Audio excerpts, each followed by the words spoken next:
Patient के सिर पे आप देख रहे हैं लग रही हैं सुइयां, और इन सुइयों से पेशेंट के बाल होते हैं मजबूत, मोटे, घने। अब देखिए पेशेंट के सिर पे हम 15 सुइयां लगाएंगे अलग अलग जगह पर। ये बारीक सुई है जो इंसुलिन वाली निडल होती है उससे ये लगाई जाती हैं। पेशेंट की जो स्किन होती है उसके ऊपरली लेयर में, एपिडर्मिस में ये लगाई जाती हैं, और ये बालों को थिक करने का काम करती हैं।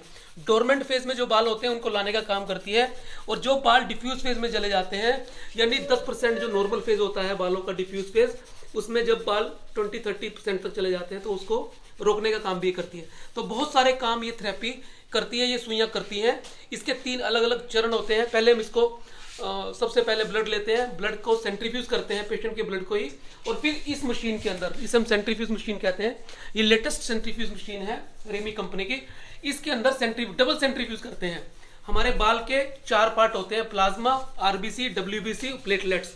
आरबीसी और डब्ल्यूबीसी हमारे काम की नहीं होती, उसे हम डिस्कार्ड कर देते हैं, और प्लेटलेट और प्लाज्मा को मिला के उसको पीआरपी हम बोलते हैं, प्लेटलेट रिच प्लाज्मा बोलते हैं। फिर हम उसको बारीक सुई से, इंसुलिन वाली नीडल से, जैसे आपने अभी देखा था, उस नीडल से इंजेक्ट करते हैं। पेशेंट के बाल जहाँ पर पतले हैं, थिन है, मिनिएशन हो रही है, वहाँ पर उसे लगाते हैं।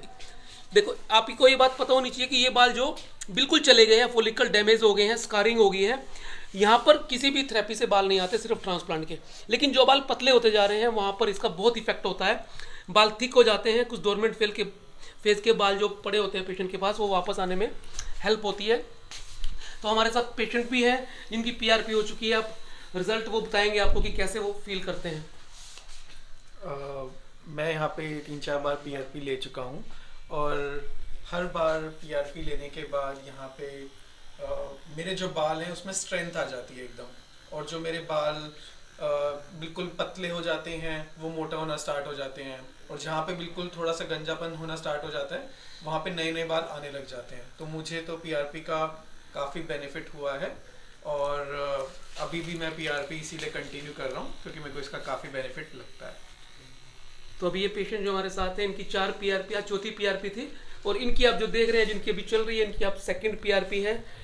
तो बहुत ही इफेक्टिव टेक्निक है दोस्तों। इसे पीआरपी थेरेपी को आजकल बहुत dermatologist, plastic surgeons hair transplant के बाद भी रिकमेंड करते हैं, क्योंकि इसके एग्जिस्टिंग हेयर्स के अंदर और जो हमारे अपने बाल होते हैं उन दोनों, और ट्रांसप्लांटेड हेयर, दोनों बालों के अंदर बहुत ज़्यादा रिजल्ट अच्छे आते हैं। तो इसे कैसे किया जाता है इसके अंदर मैंने बताया ना आपको, ब्लड के 4 पार्ट होते हैं, 2 पार्ट हमने इसमें ले लिए, प्लाज्मा और प्लेटलेट्स। ये निडल से, इंसुलिन की निडल से लगाया जाता है, और ये वाइब्रेटर से हम इसको, वाइब्रेटर से इसके करता कि पेशेंट को पेन मिनिमम हो। वाइब्रेटर से 2 फायदे होते हैं, एक तो पेन को ये कम कर देता है, और दूसरा जब वाइब्रेटर से करते हैं तो जो पीआरपी पेशेंट की स्किन में, स्कैल्प में गई है वो फैल जाती है। तो इससे बहुत अच्छे रिजल्ट पेशेंट को मिलते हैं। कुछ पेशेंट्स को हम डर्मा रोलर भी यूज़ करते हैं, वो हर पेशेंट में यूज़ नहीं करते, वो देखना पड़ता है कि किस पेशेंट के अंदर डर्मा रोलर इस्तेमाल किया जाएगा या किस में नहीं किया जाएगा।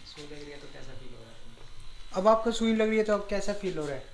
बिल्कुल अच्छा फील हो रहा है, ऐसा बिल्कुल भी पेन नहीं हो रहा है, बहुत माइनर है, आपको फील ही नहीं होगा। जब हम ब्लड टेस्ट कराते हैं, इंजेक्शन लगवाते हैं, उसमें ज़्यादा लगता है, इसमें बिल्कुल भी नहीं लगता है, बहुत ही नॉर्मल है, बहुत सही लग रहा है। मेरी सेकंड पीआरपी, मुझे फर्स्ट पीआरपी से ही बहुत फ़ायदा मिला, और मेरा हेयर लॉस एकदम ही स्टॉप हो गया है। एक तरह से मेरा बस 10% रह गया है, बाकी मेरे 90% बहुत फ़ायदा हुआ है। तो आप देख सकते हैं कि पीआरपी लाइव पेशेंट के साथ चल रही है, और उनके अपने एक्सपीरियंस भी आपने सुने हैं कि किस तरह से कोई इसके अंदर पेन नहीं है, किसी तरह का बाद में भी साइड इफेक्ट नहीं आता, और बहुत ही इफेक्टिव थेरेपी ये बालों की ग्रोथ के लिए मानी जाती है। मैं डॉक्टर मुकेश अग्रवाल।